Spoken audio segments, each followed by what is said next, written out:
Muskegon is incredible. I love the water here, the scenery here. I don't think that anybody else in the world has a more beautiful lakefront view, beachfront view. We do have, however, a lot of disparity. Muskegon Heights is definitely a community where people they've had to struggle. Right? Let's be honest about it. They've had to struggle, but in that struggle, they found ways to survive and thrive in it. When you really get into the city and start to meet the people, you see that the spirit here is amazing. Everybody cares about one another and tries to help each other as much as possible. I was born in Muskegon. I graduated from Muskegon Heights. I left for a year, came back, and have been here since, trying to give back in any way that I can. And that's what the Livability Lab is about. It's the way to bring the community together, to bring ideas into the community that help the overall community.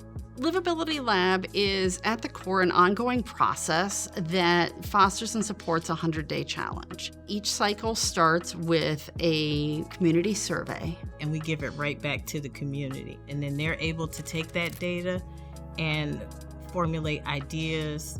They form action teams, and then they set off for 100 days of impact. Through those 100 days, they're supported by trained coaches. And then they come back together and they celebrate the action.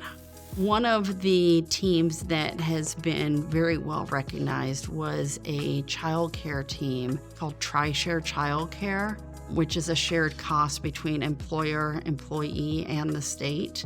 That now is a statewide effort. Another successful project that came out of the Livability Lab was the need for economic stability in Muskegon Heights, and the idea of an economic hub was brought about. And then through our partnership with the Build Challenge, it grew from there. And that has now become the Blueprint Project. Muskegon Heights has an exceptionally strong entrepreneurial spirit. There's a lot of people out there that have side hustles and dreams of moving on to something bigger.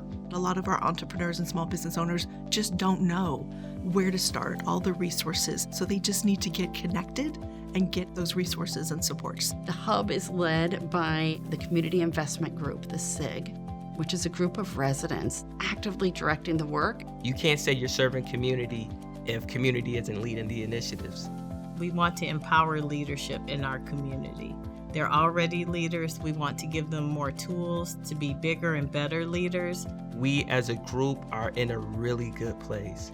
You got people who are committed to a work and who are passionate, but we have partners who are focusing on our sustainability. The partnerships have allowed me and just the project itself to just tap into people's knowledge. Ricardo had called me a couple months ago and talked about really wanting to bring classes and educational component in. So we developed a series of 6 different classes. Collaboration is so important in this work because everybody doesn't have all the answers. You need other people in the room to answer these questions too. Right now we're focusing on foodpreneurs, people who are cooking out of their house on Sundays. These are the aunties and the grandmas and the uncles who cook at the church or the family functions. And probably for years they've heard, you know what, you should probably start a business. I'm about a year and a half into developing, managing Moxie Bowls, which is my small business. And I've been working very closely with the Blueprint Project on learning how to start a small business. One thing that stands out to me the most about the Blueprint is that they have space. That space is very inviting, that space is very central. We have an anchor spot here. We're right on the corner of Peck and Broadway. And there's a lot of action happening out of that space. Last weekend, there was a pop-up with 3 vendors. We did kind of like a round table where folks were able to go around and share their ideas with me on what they experienced with Moxie Bowls. What went good, what didn't go good. Here's something that went great, and here's something that you can kind of work on. Starting a business is almost like learning a new language. And that's why I've been so thankful for the Blueprint, because there was a point where I was going to stop. Just kind of figuring out some things with my life, and trying to fit Moxie Bowls into that was kind of like a struggle because I was doing it alone, right? I'm very excited right now because I'm not alone. I have really awesome support from the Blueprint and from their team.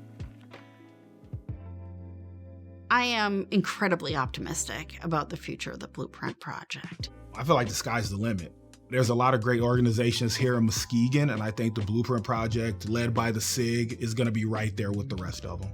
Initiatives like the Blueprint are so important and so central to our community because what they're doing will create more opportunity for everyone in Muskegon. These shops are empty right now, and I feel like the entrepreneurs that come in here will eventually fill the empty shops that are on this road, and the downtown Muskegon Heights area will build itself up. And by building up the downtown area, we'll also build up the communities. Muskegon Heights will never be the same. This initiative is going to change the city. I believe that.